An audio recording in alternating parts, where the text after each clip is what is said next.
香港2026年3月嘅春天，資深演員兼武術指導李家鼎嘅前妻，昔日紅極一時嘅女星施明，因為急性肺炎醫治無效，正式與世長辭。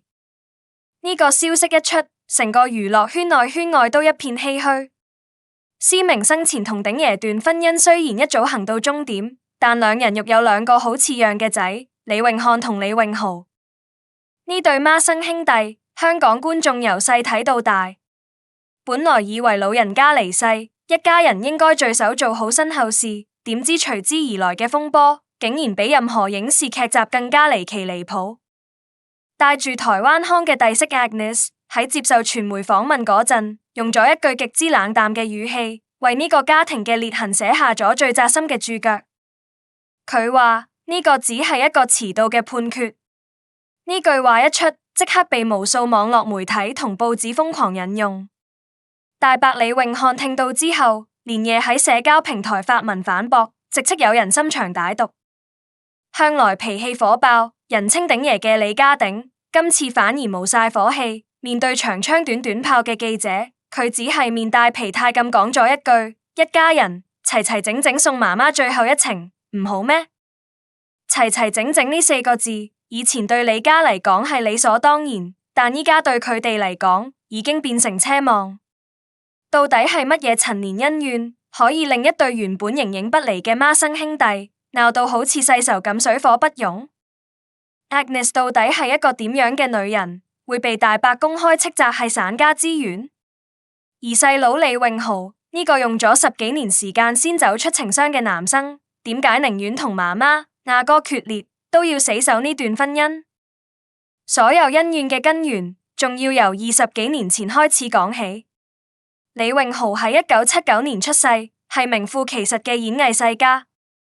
老豆李家鼎係行內威名赫赫嘅龍虎武師同老牌演員，阿媽施明係擁有混血血統嘅大美人。兩人生下李永漢同李永豪呢對雙胞胎。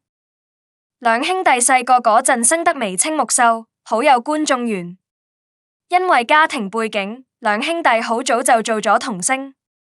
李永豪得6個月大就喺電影入面出鏡，2歲嗰陣更同阿哥一起參演 TVB 經典劇集《四季情》，可以話係喺片場同鎂光燈下長大。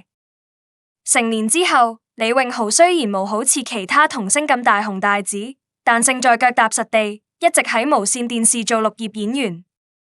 觀眾對佢最深刻嘅印象，一定係長篇處境劇《愛回家之開心速遞》入面嘅豪仔。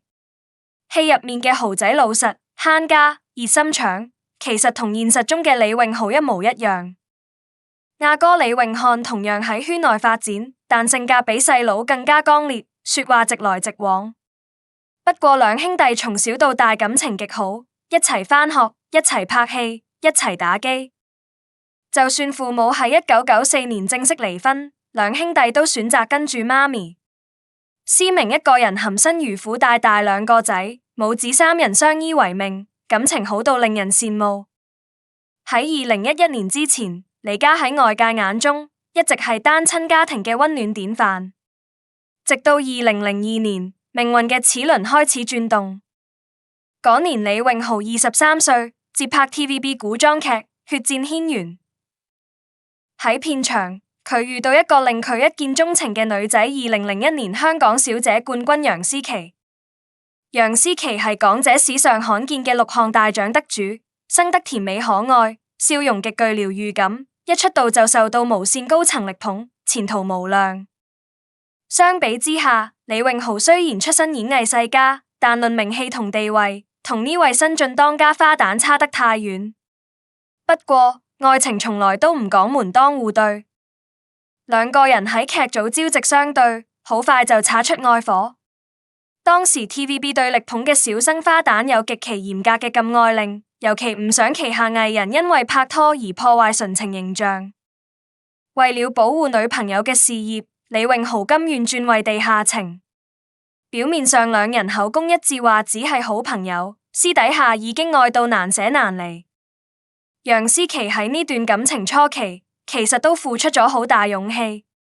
根據當時嘅娛樂雜誌報道，佢為了李永豪，多次推掉公司安排嘅緋聞炒作，甚至為此同高層拍台。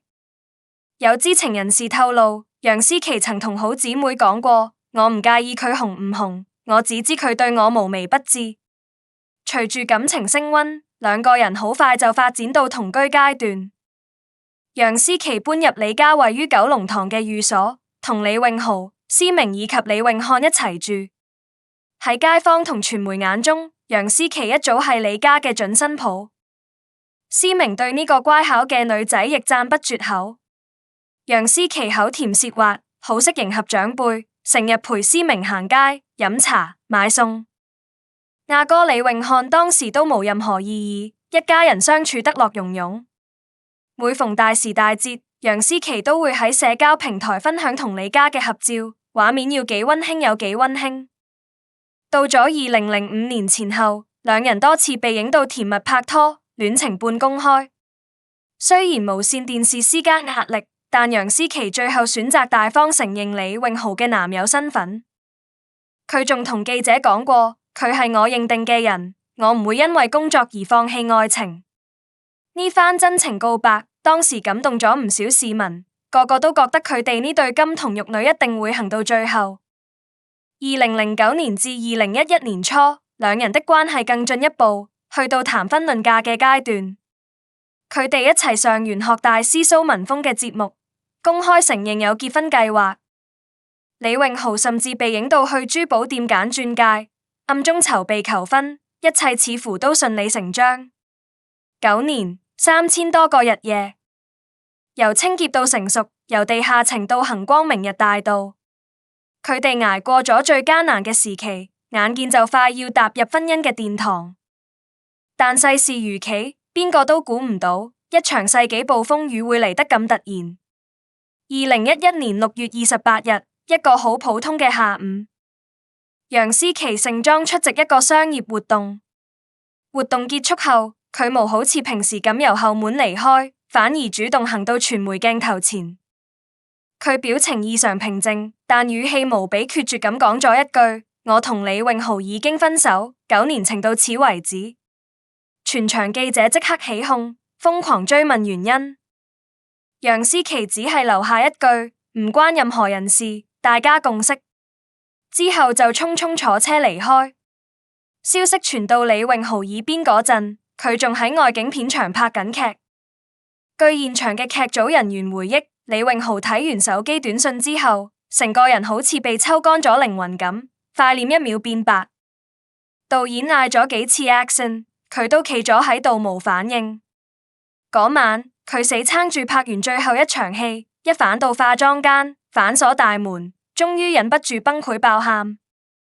第二日，面對鋪天蓋地塞滿電視城門口嘅傳媒，李詠豪對眼腫晒，把聲沙晒。佢好努力想保持尊嚴，但最後都係喺攝錄機面前流下男兒淚。佢哽咽咁話：我真係唔知發生咩事。前2日我哋仲通緊電話，佢仲同我講好愛我真係唔知做錯咗啲咩。呢場分手好快演變成各執一詞嘅羅生門。楊思琦那邊嘅公關口徑係，兩個人嘅感情一早就出現問題，自己同李詠豪嘅家人相處得好唔融洽，喺屋企完全感受唔到尊重，好似透明人一樣。佢聲稱自己多次試圖挽救，但對方毫無反應，最後先至心灰意冷提出分手。但李家上下就俾出咗另一個完全相反嘅版本。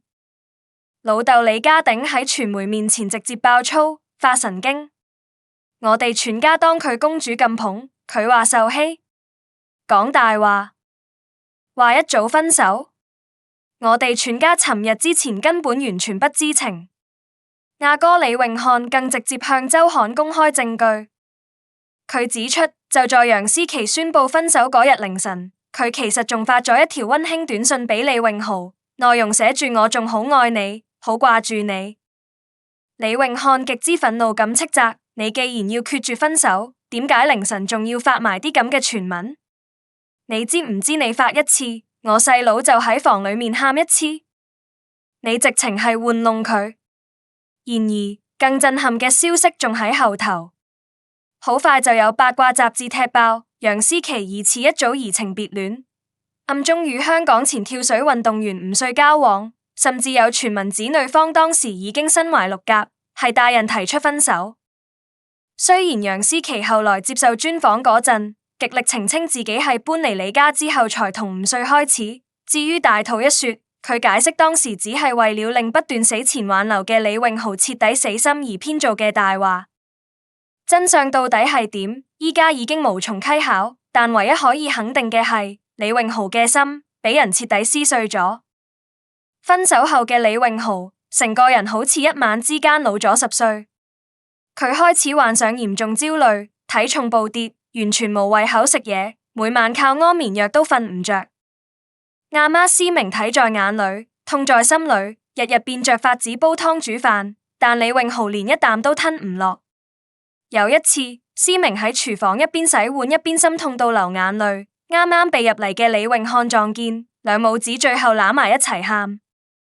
為了幫細佬走出陰霾，李永漢日日夾硬拉佢出去做佔、飲茶、見朋友，但李永豪將自己徹底封閉。除了反無線拍些小文戲之外，基本上足不出戶。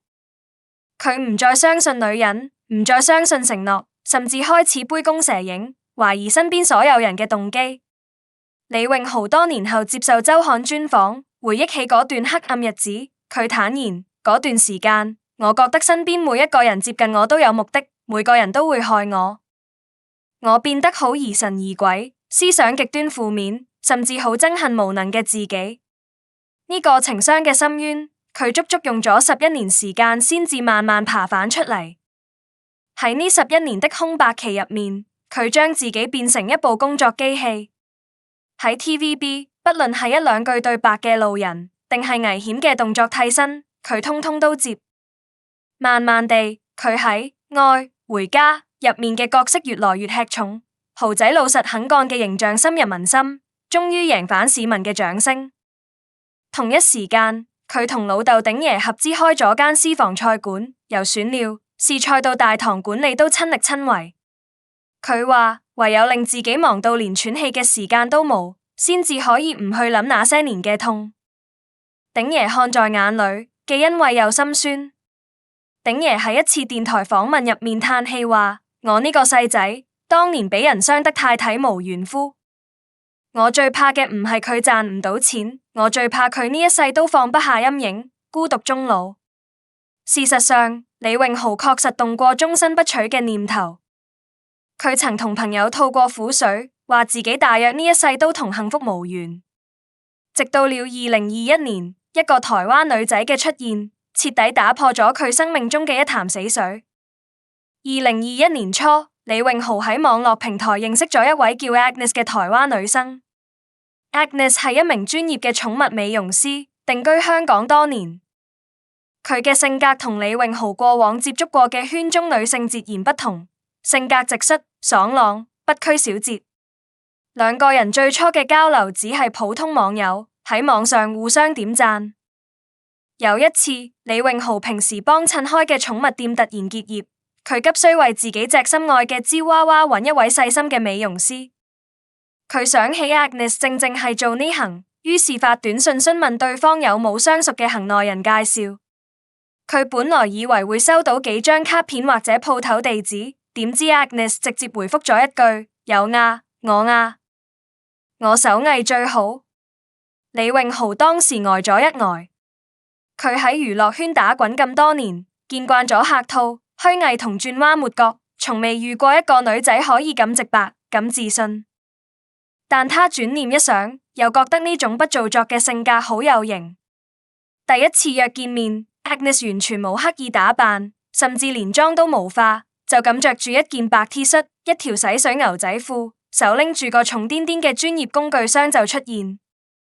一到埗，佢無任何寒暄，直接溫柔咁抱起狗狗，仔細檢查毛髮同皮膚狀況，隨即利落咁執起剪刀，3-2下手勢就將芝娃娃修剪得漂漂亮亮，全程專業專注，一句廢話都冇。李永豪企喺旁邊，看着呢個女仔專注工作嘅側臉，心中某個封閉咗11年的角落突然間動了一下。自此之後，兩個人見面嘅次數越來越頻密。一開始嘅藉口係交流養狗心得，到後來純粹係因為一日不見如隔三秋。最令李榮豪感動嘅係 Agnes 從來唔會過問佢嘅過去。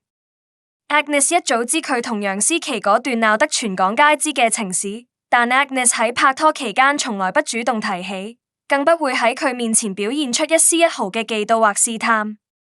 佢只係用實實在在嘅陪伴告訴李榮豪，你嘅過去我參與唔到，但我只在乎你嘅現在同未來。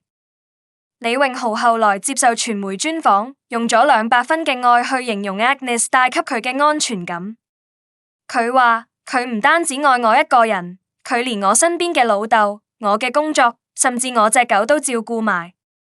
佢用行動令我明白，原來呢個世界上真係有不求回報嘅好人。原來我依然有能力去愛人。拍拖1年左右，李榮豪身邊嘅朋友都發現，佢以前寫滿全臉嘅陰霾同自卑不藥而癒。佢開始主動約朋友出街，喺社交平台分享充滿陽光嘅日常生活。而佢對未來嘅所有規劃入面，全部都寫埋 Agnes 嘅名字。2022年10月20日，42歲嘅李榮豪終於大婚。註冊儀式選在老豆鼎爺嘅私房菜館舉行，規模不大，只邀請了至親好友。喺律師嘅見證下，兩人交換戒指。當李榮豪將婚戒套入 Agnes 手指嘅一刻，呢個經歷過無數風浪嘅大男人，突然間高高舉起左手，對着台下嘅親友激動大喊一聲：我終於成家立室啦！全場先係靜咗1秒，隨即爆發出雷鳴般嘅掌聲同笑聲。唯獨坐喺第一排嘅鼎爺，默默用手遮住半邊臉，眼角流下了欣慰嘅眼淚。呢一天，佢待個仔等咗太久。對於呢門婚事，鼎爺給予咗極高評價。佢多次喺傳媒面前對呢個儀式負讚不絕口，話 Agnes 為人踏實、孝順，唔貪名利，仲成日主動喺網上幫手宣傳私房菜，非常懂事。當有雜誌無中生有指思明其實好反對呢個台灣媳婦嗰陣，鼎爺仲親自出面駁斥啲八卦雜誌亂寫，完全冇呢回事，全家都好開心。然而，與鼎爺嘅高調祝福形成強烈對比嘅，卻是親生媽咪思明嘅態度。其實喺 Agnes 剛剛出現嘅時候，思明對佢印象並唔差。2021年母親節，李榮豪仲貼過一張 Agnes、思明一齊飲茶嘅合照，相入面 Agnes 親密咁挽住思明嘅手臂，3個人笑得好甜。思明當時仲公開稱讚過 Agnes 係個乖女，但隨住兩人閃婚嘅消息傳出，家庭矛盾就開始浮面。據李家密友透露，思明後期反對呢門婚事，最大嘅顧慮只有一個年齡。Agnes 同李榮豪同年，2022年結婚嗰陣，兩人都已經42歲。思明思想比較傳統，一直極之渴望抱孫。佢擔心 Agnes 呢個年紀已經屬於高齡產婦，由受孕到生產都面對極大風險。思明曾私下勸過李榮豪，兩個人拍多1-2年拖，互相觀察下先，結婚生仔嘅事唔好咁急。但呢番勸告，聽喺經歷過9年情傷，足足等咗11年先重獲新生嘅李榮豪耳中，卻變成咗一種不信任與挑剔。佢無法接受媽咪用生唔生到仔去衡量 Agnes 嘅價值，兩母子為此爆發咗多次激烈爭吵。思明覺得細佬被愛情沖昏頭腦，完全唔聽長輩勸告；李榮豪則認為媽咪過度干涉自己嘅人生，不尊重自己嘅選擇。矛盾激化到頂點嘅結果，就係喺2022年10月嘅婚禮上，親生媽咪思明同孖生阿哥李永漢雙雙缺席。根據傳媒當時嘅直擊報道，思明甚至係喺新聞出咗街之後，先知個仔當日註冊。老人家喺屋企哭成淚人，傷心欲絕。而大伯李永漢嘅缺席，更是直接將呢段兄弟情推向決裂。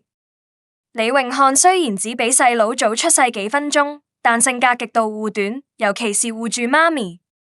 佢認為細佬為咗一個認識僅1年多嘅女人，竟然連親生阿媽嘅感受都可以完全不顧，甚至大老遠喺老豆間鋪頭高調結婚，完全係不孝嘅行為。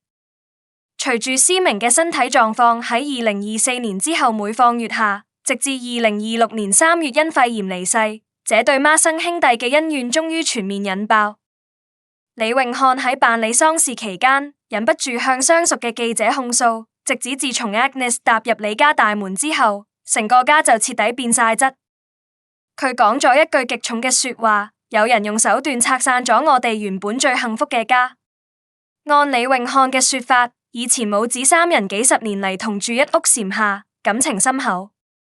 但 Agnes 出現後，細佬先係一意孤行搬出去住，接着同媽咪斷絕聯絡，到最後媽咪病危入 ICU， 細佬甚至連最後一面都冇入嚟見過。